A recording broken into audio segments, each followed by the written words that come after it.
102335. Di sini saya akan menjelaskan mengenai bagaimana caranya kaum sufi mendekatkan diri kepada Allah Subhanahu wa Ta'ala. Seorang sufi harus melakukan berbagai macam serial latihan atau amalan agar bisa mencapai derajat atau kualitas tertinggi sebagai seorang sufi. Hal ini disebut juga dengan al-maqamat atau jenjang menuju hadirat Tuhan. Menurut Abu Hamid Al-Ghazali, maqamatnya itu adalah pertama, taubat. Taubat, apabila seseorang ingin mendekatkan diri kepada Allah Subhanahu wa Ta'ala, maka dia harus melakukan taubat dalam arti yang sebenar-benarnya. Bagi para sufi, taubat ini tidak hanya sebagai penghapus dosa, tapi juga sebagai syarat mutlak atau syarat utama untuk mendekatkan diri kepada Allah Subhanahu wa Ta'ala.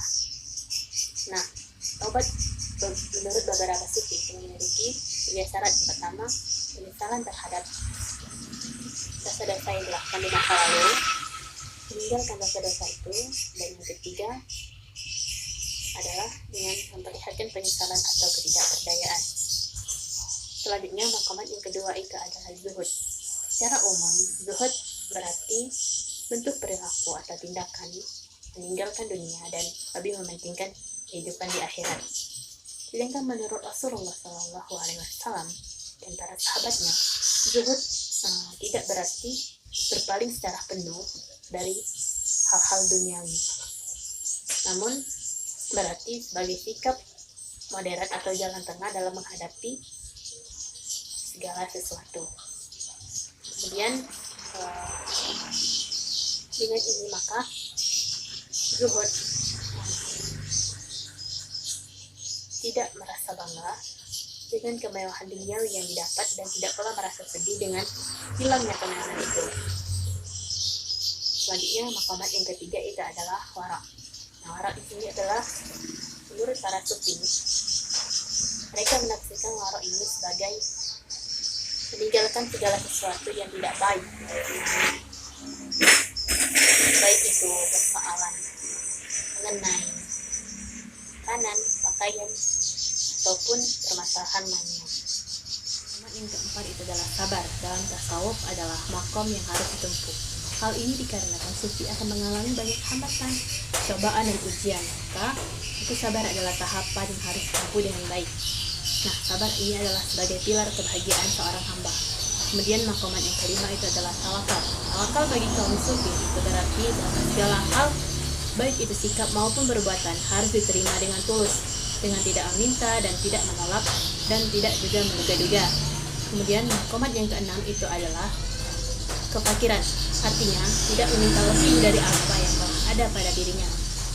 Kemudian fakir ini tidak meminta rezeki kecuali untuk dapat menjalankan kewajiban-kewajibannya. Bagi para sufi, fakir ini merupakan pilihan Allah Subhanahu wa Ta'ala bagi hamba-hambanya.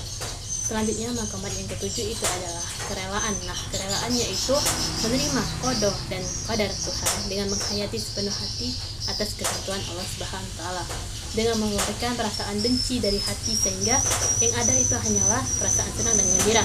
Nah, kerelaan berkorban ini akan melatih diri untuk melepaskan unsur-unsur lempung dari jiwa, sehingga jiwa dapat dengan leluasa menapaki tahap-tahap transendensi atau kesempurnaan spiritual. Kemudian yang kedelapan itu adalah cinta. Cinta dalam pandangan para sufi itu adalah cinta dan kerinduan kepada Allah. Menurut Maulana Rumi itu terbagi ke dalam 3 tingkatan cinta, yakni cinta karena pemberian, kemudian cinta atas dasar kekaguman, kemudian yang keempat itu adalah cinta tanpa alasan. Kemudian yang ke-9 itu adalah makrifat, yaitu mengetahui Allah dari dekat sehingga hati sanubari dapat melihat Allah Subhanahu wa Ta'ala. Dengan begitu dekatnya seorang sufi dengan Tuhannya, dan kondisi makrifat ini mengisyaratkan bahwa makrifat ini adalah anugerah dari Tuhan. Hal ini dikarenakan hamba yang berkenan memberikan pengetahuan langsung dengan menganugerahkan kemampuan kepada orang yang dikehendaki.